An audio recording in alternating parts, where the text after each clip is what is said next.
Hi viewers, இன்னைக்கான வீடியோவில் என்ன நடக்குதுன்னு பார்க்கறதுக்கு முன்னாடி என்னோட சேனலில் ஃபஸ்ட் டைம் பார்க்குறீங்கன்னா லைக் அண்ட் ஷேர் பண்ணுங்கள், மறக்காமல் கொஞ்சம் சப்போர்ட் பண்ணுங்கள். வாங்க வீடியோக்குள்ளே போகலாம். வீடியோ பார்த்தீங்கன்னா ரொம்பவே விறுவிறுப்பாக போயிட்டுருக்குன்னே சொல்லலாம். இந்த பக்கம் பார்த்தீங்கன்னா நம்ம உதயபெருமாள் நம்ம இந்திராணியை போய் தேடிட்டு வராங்க. தேடினதுக்கப்புறம் நம்ம செல்வநாயகி கிட்டே கேட்குறாங்க, இந்திராணியை பார்த்தியா அப்படின்னு கேட்கும்போது, நான் எதுக்கு அவகிட்ட போய் நான் பேசணும், எதுக்கு என்ன தேவையில்லாத வம்பு, அதனால தான் நான் அவள் ரூம் பக்கமே போகலை, எனக்கு தெரியாது அவள் எங்கே போனா ஏது போனான்ட்டு, என்ன எதுவும் கேட்காதீங்க அப்படின்னு சொல்லிட்டு இந்த பக்கம் நம்ம செல்வநாயகி அசால்ட்டாக பதில் சொல்கிறாங்க. எதுக்காக இப்படி பேசிகிட்டு இருக்க, இந்திராணிக்கு இருந்த மரியாதையே இந்த வீட்டில் சுத்தமாக இப்போ இல்லை அப்படின்னு சொல்லிட்டு நம்ம உதயபெருமாள் சொல்ல, இந்த பக்கம் உதயபெருமாளோட தம்பி வந்துடுறாங்க. என்னப்பா அப்படின்னு கேட்குறாங்க. இந்த மாதிரி இந்திராணி ரூமில் இல்லை, ஆனால் எங்கேயாவது ஆஃபீஸ்க்கு சீக்கிரமாக கிளம்பி போயிருப்பா, மீட்டிங் சொல்கிறீங்களா, அதனால் கிளம்பி போயிருப்பா, நீங்கள் ஏன் பதட்டமாகவே இருக்கீங்க? இல்லை, இந்த வீட்டில் நடந்த பிரச்சனையெல்லாம் அப்படிப்பட்ட பிரச்சனை, உனக்கே தெரியாதா? இந்திராணி இதனால் எவ்வளோ பாதிக்கப்பட்டிருக்கான்றது உங்களுக்கு தெரியாது, ஆனால் எனக்கு தெரியும் அவள் எந்த அளவுக்கு பாதிக்கப்பட்டிருக்கா அப்படின்னு சொல்லிட்டு இந்த பக்கம் உடனே செல்வநாயகி கேட்குறாங்க. அப்படின்னா இந்த வீட்டில் நாங்கள் அவளை கொடுமைப்படுத்திட்டோம், அவள் யாரையும் அதிகாரம் பண்ணாமல் இருந்தாலே சரி, அவள் பண்ணுற அநியாயத்தினால தான் எங்களால் தாங்க முடியல, நாங்கள் நம்ம அவளுக்கு கீழே இருந்துட்டு நாங்கள் எல்லாத்தையும் கேட்டுட்டு இருக்கோம், நீங்கள் என்னென்னா நாங்கள் அவளை போட்டு பாடுபடுத்துகிறோம் அப்படின்னு சொல்லிட்டு இருக்கீங்க, இதெல்லாம் நியாயமாகவே இல்லை அப்படின்னு சொல்லும் போது, போதும் செல்வநாயகி, இதுக்கு மேலே நீ ஒரு வார்த்தை பேசாத, பேசுனதெல்லாம் போதாதா அப்படி உதயபெருமாள் ஒரு பக்கம் நம்ம செல்வநாயகியை திட்டிகிட்டு இருக்காங்க. இந்த பக்கம் ஆஃபீஸ்க்கெல்லாம் ஃபோன் பண்ணி கேட்குறாங்க, மேடம் இந்த மாதிரி வரமாட்டேன் அப்படின்னு சொல்லிட்டு காலையிலே எனக்கு ஃபோன் பண்ணி சொல்லிட்டாங்க அப்படின்னு சொல்லிட்டு அங்கே இருக்கிற ஒரு ஸ்டாஃப் சொன்னது கேட்டு நம்ம உதயபெருமாள் ரொம்பவே அதிர்ச்சி ஆயிடுறாங்க.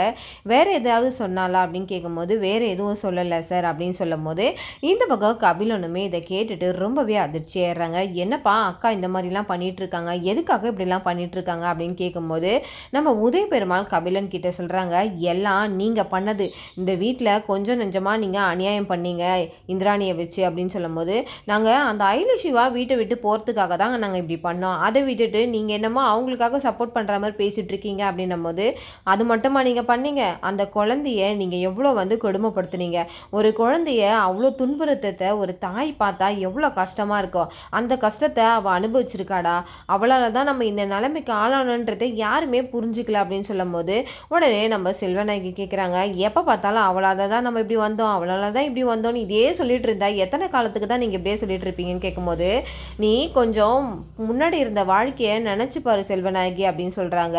அன்னைக்கு நான் ஒன்றும் இல்லாத நிற்கும் போது அப்போ எனக்கு இந்திராணி தான் நான் இருக்கேன் அப்படின்னு சொல்லிட்டு எனக்கு கூட இருந்து இன்ன வரைக்கும் கூட இருக்கா, அவளால் தான் நம்மளுக்கு இவ்வளோ சொத்து பத்து சேர்ந்தது, அது தெரியுமா உனக்கு, இன்னைக்கு அவள் இல்லாத இடம் உனக்கு நிம்மதியாக இருக்குமா அப்படின்னு கேட்குறாங்க. உடனே என்னடா இது இவர் இப்படி பேசுகிறாரே, இப்படி பேசுனா என்ன ஆகிறது, அதுவும் இந்த இந்திராணி இல்லைன்னா அவ்வளோதானே அப்படின்னு சொல்லிட்டு ஒரு பக்கம் நம்ம செல்வநாயகியை யோசிக்க ஆரம்பிச்சிடுறாங்க. இந்த பக்கம் நம்ம ரித்திகா, ஏனம்மாம்மா எப்போ பார்த்தாலும் அவங்களே இந்த வீட்டில் எல்லாரும் தூக்கி வச்சு ஆடிட்டுருக்கீங்க அப்படின்னு சொல்லும் போது நம்ம உதயபெருமாளுக்கு ரொம்பவே கோபம் போதும் நிறுத்து ரித்திகா, எல்லா பிரச்சனைக்கும் முக்கிய காரணமே நீ தான். முதல்ல சும்மா இருந்த செல்வநாயகியை தூண்டி தூண்டி தூண்டி விட்டு விட்டு விட்டு இன்னைக்கு இந்திராணியோட நிலைமை இந்த மாதிரி ஆகிறதுக்கு காரணமே நீ தான் அப்படின்னு சொல்லிட்டு நம்ம ரித்திகாவை நம்ம உதயபெருமாள் ரொம்பவே கடுமையாக பேசுகிறாங்க.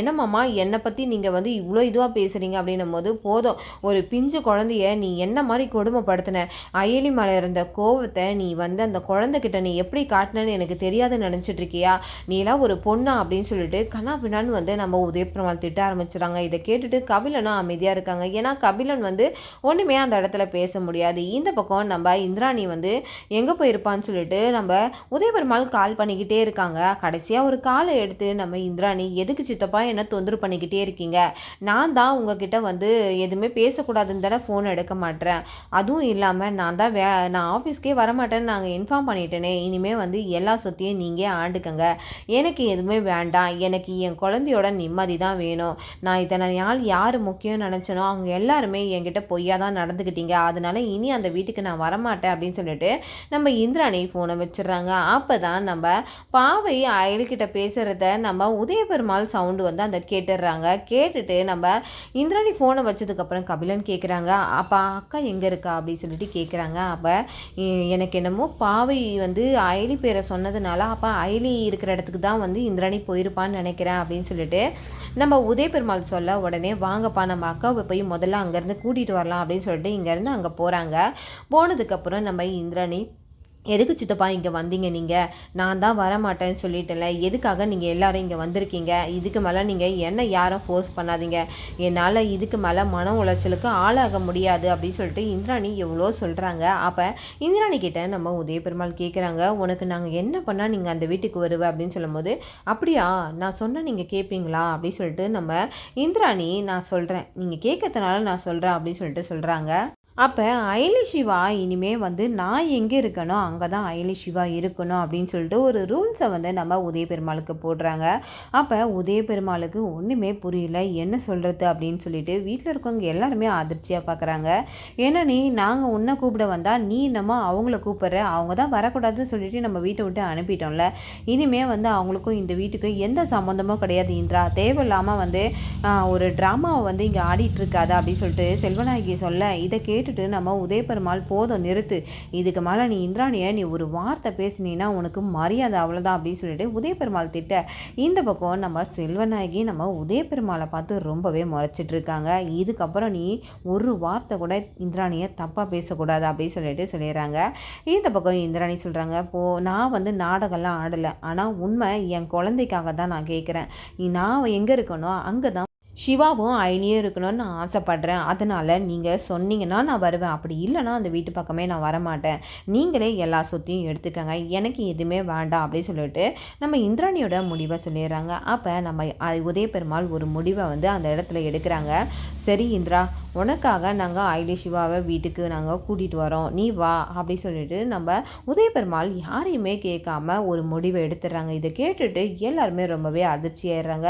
நம்ம ரித்திகாவும் செல்வநாயகியும் தான் ரொம்பவே அதிர்ச்சி ஆயிடுறாங்க. இதில் இந்த பக்கம் யாரையும் கேட்காம நீங்கள் எப்படி முடிவெடுக்கலாம் அப்படின்னு சொல்லும் போது, நான் தான் முடிவெடுப்பேன், இனிமேல் யாருமே ஒரு வார்த்தை பேசக்கூடாது, அயலி சிவா வருவாங்க அப்படின்னு சொல்லிட்டு நம்ம உதய பெருமாள் வந்து திட்டவட்டமாக சொல்லிடுறாங்க. இந்த பக்கம் நம்ம அயலியை பார்த்து வந்து நீங்கள் வாங்க வீட்டுக்கு, எனக்கு பாவை முக்கியம், அதனால நீங்கள் வந்தே ஆகணும் அப்படின்னு சொல்லிட்டு நம்ம இந்திராணி கூப்பிட்றாங்க. அப்போ இந்திராணி வந்து எல்லாருக்கிட்டே சொல்கிறாங்க, நான் அயலி சிவாவை வீட்டுக்கு கூட்டிகிட்டு வந்ததுக்கப்புறம் நீங்கள் யாருமே அயலி சிவா கிட்ட எந்த வம்பு திம்புக்கும் போகக்கூடாது, அதுவும் இல்லாமல் அவங்கள வீட்டை விட்டு போங்க அப்படின்னு சொல்லிட்டு யாருமே இதுக்கப்புறம் சொல்லக்கூடாது, இனி என்னோட கடைசி காலம் வரைக்கும் ஏன் கூட தான் அவங்க இருப்பாங்க அப்படின்னு சொல்லிட்டு நம்ம இந்திராணியும் திட்டவட்டமாக சொல்லிடுறாங்க. இந்த பக்கம் எல்லாருமே அகிலாண்டீஸ்வரியோட வீட்டுக்கு ஃபங்க்ஷனுக்கு போகும்போது நம்ம அயலி சிவாவும் கிளம்பும் போது அப்போ செல்வநாயகி கேட்குறாங்க, நம்ம வீட்டுக்காக அவங்க வந்து பத்திரிக்கை வச்சாங்க, இவங்க எதுக்கு வராங்க அப்படின்னு சொல்லும் போது, நான் தான் சொன்னேன்ல சித்தி, நீங்கள் எந்த விஷயத்துலையும் தலையிடக்கூடாது, அவங்க என்னோட கூட இருக்கவங்க, அதனால் நீங்கள் யாருமே அவங்க விஷயத்தில் தலையிடக்கூடாது அப்படின்னு சொல்லிட்டு நம்ம இந்திராணி சொல்லிடுறாங்க.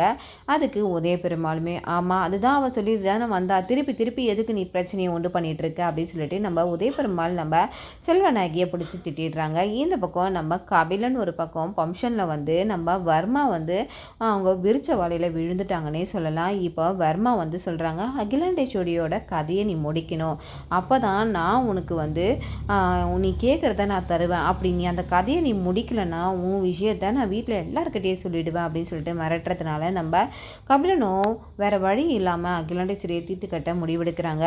இதை வந்து நம்ம அயலி தெரிஞ்சுக்கிட்டு நம்ம கபிலன் பின்னாடியே போகிறாங்க. கபிலன் பார்த்திங்கன்னா அவர் கையில் இருக்கிற ஒரு பொருளை எடுத்து அகிலாண்டேஸ்வரிக்கு குறி வைக்கிறாங்க. இதை பார்த்துட்டு அயலி நம்ம கபிலனை அடித்து வெளுத்து நம்ம கபிலனை உள்ளே தள்ளிடுறாங்கன்னே சொல்லலாம். இதுக்கப்புறம் வீடியோவில் என்ன நடக்குதுன்னு பார்க்குறதுக்கு முன்னாடி என்னோட ரிவ்யூ உங்களுக்கு பிடிச்சிருந்தா மறக்காமல் உங்களோட கமெண்ட்களை என்னோட கமெண்ட் பாக்ஸில் தெரிவிங்க. வீடியோ பார்த்துட்ருக்கவங்க எல்லாருமே என்னோட சேனலுக்கு சப்போர்ட் பண்ணுங்கள். தேங்க்யூ.